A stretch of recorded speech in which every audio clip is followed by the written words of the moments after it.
Hi everyone, and welcome back to the Motorgraph World channel. My name is Mari. Today I greet you with the GV60 by Genesis, the smallest of its brother lineups and the all-new electric vehicle. Let's see the design and how it drives on the road.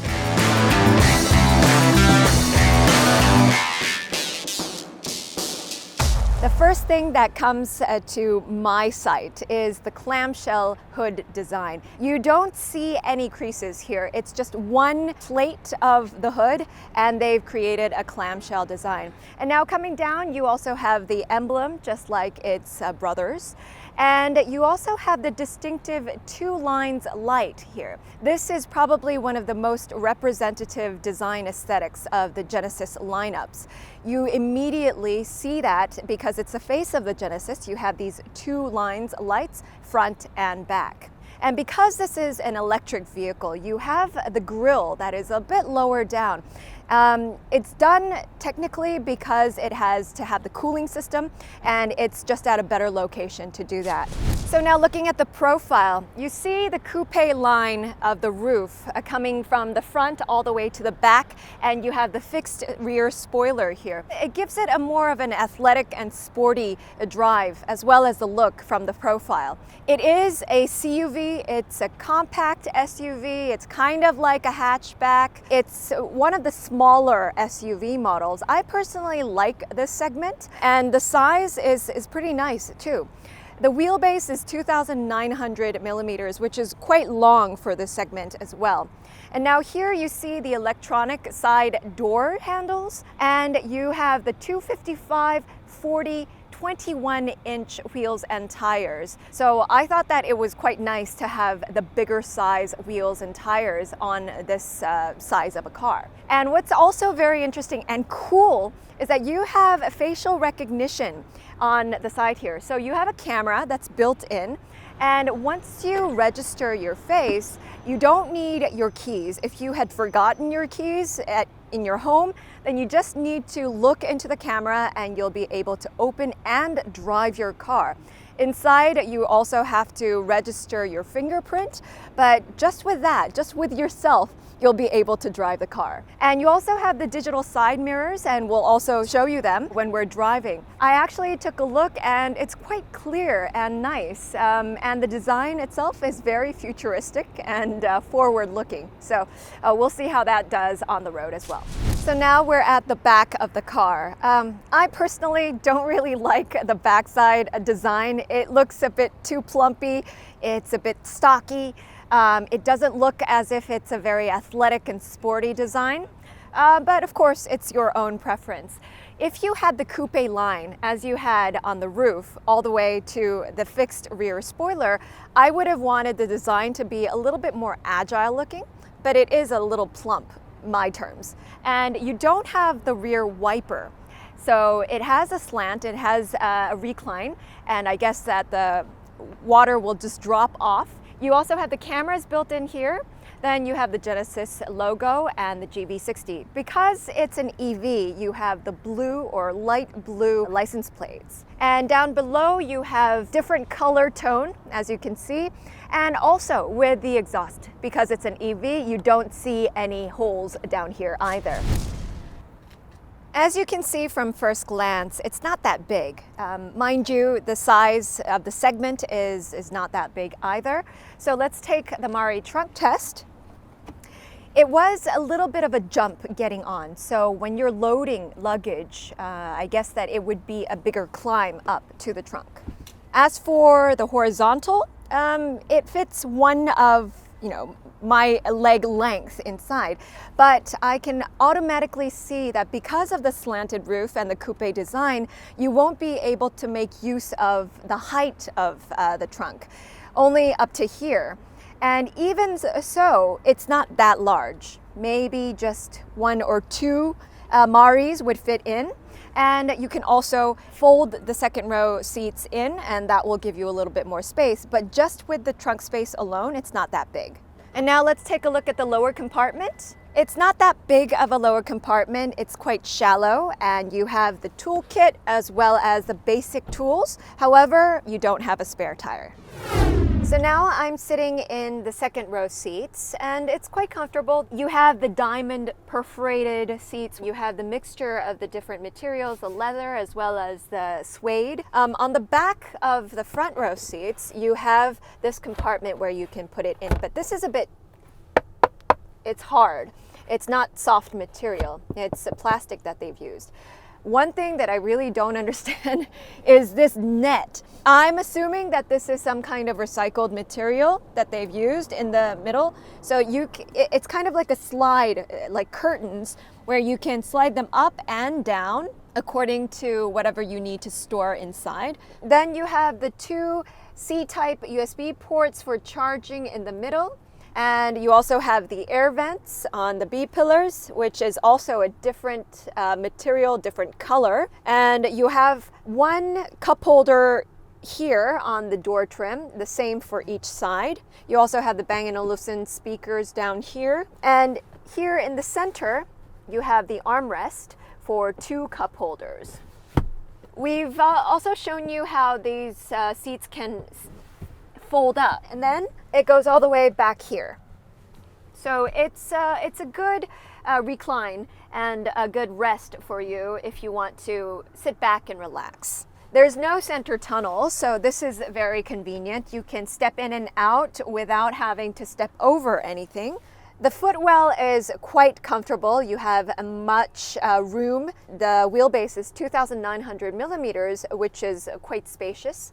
As for the headroom, it's also quite spacious. And I'm 162 centimeters, so just for your reference.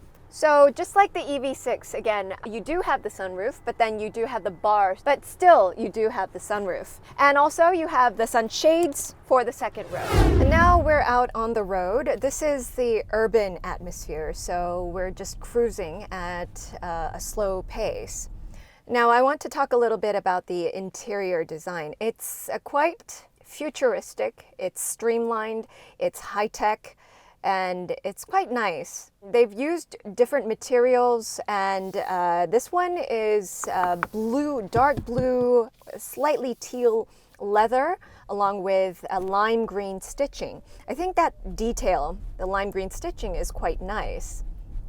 They have a slightly metallic panel here, and along with the chrome here, but it's not glossy, so I like the matte version. There is one issue. If you look in the room mirror, there's a bar in the middle of the window, and that really hinders your sight. I mean, it's basically a hurdle or something like an obstacle that's blocking your line of sight. So I mentioned that this is an EV, so it's very quiet inside. It drives like an SUV. It's a little bit higher up, and even with the suspension, the vibrations from the road, it's quite comfortable, and it's an easy drive. I think that a lot of people would like how it drives. Of course, there are some people that worry about the digital side mirrors, especially when it's raining. But I've heard a lot of people actually say that it's even better when it's raining because it gives you a cleaner visual from inside the car. You also have the cameras. When you have the blinkers on, the side blinkers, it automatically pops up with the cameras on the digital gauge. Well, it's basically the Hyundai and Kia platform, right? So you have the connected screens, which is very nice and very easy to see. Once we get out onto the highway, we'll be able to test how better it drives. It also has a boost function, so this is interesting. So I want to test that out later. It has a couple of drive modes. It has a sport. It instantly pushed the car a little bit when I just pressed on that button. And then eco mode. Actually, it's quite nice because you actually feel the difference. In some other EV models, you don't really feel a big difference between the sport, the eco, and the comfort. But this one, definitely you feel that kick. These seats are actually very comfortable. There's quite a lumbar support, quite comfortably, but they're not very hard, so it's not that uncomfortable. It's not one of those like very cushiony type of seats, but it's very comfortable. And as for the line of sight, when you're driving, this is a small SUV, so a compact SUV. So you do have great line of sight. The A-pillar doesn't hinder your vision, and you do have quite tall window.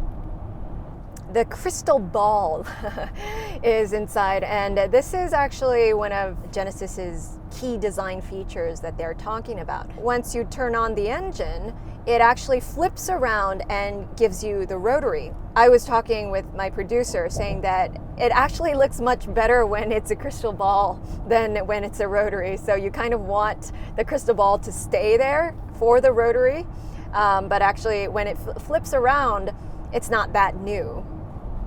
They have a lot of high-tech features in the GV60. Not only the facial recognition, but if you see inside here, you have a place where you register your fingerprint.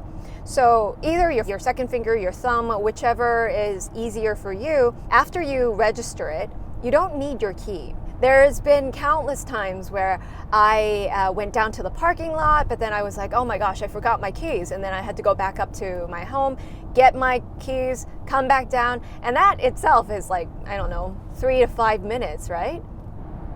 So we're driving at 100 kilometers per hour, 96 to 100. It doesn't feel that fast, meaning that the car is quite stable and well built so that it provides a very stable drive, a comfortable drive. And now let's hope that we can try out the boost mode.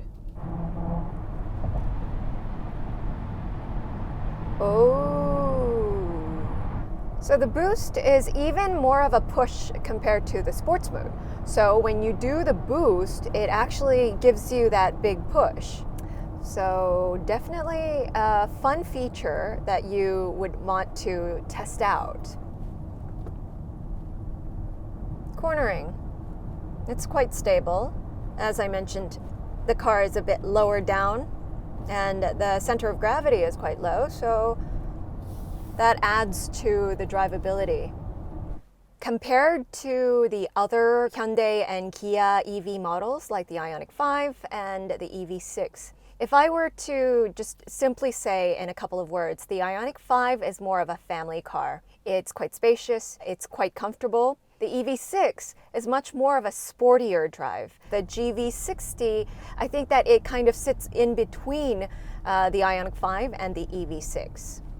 After an hour and 20 minutes, it's gone up to 5 kilometers per kilowatt hour. Not that great. And we've driven a range of 77.2 kilometers. So guys, what did you think about our GV60 review? I kind of liked it. I didn't really like the exterior, but I did like the interior.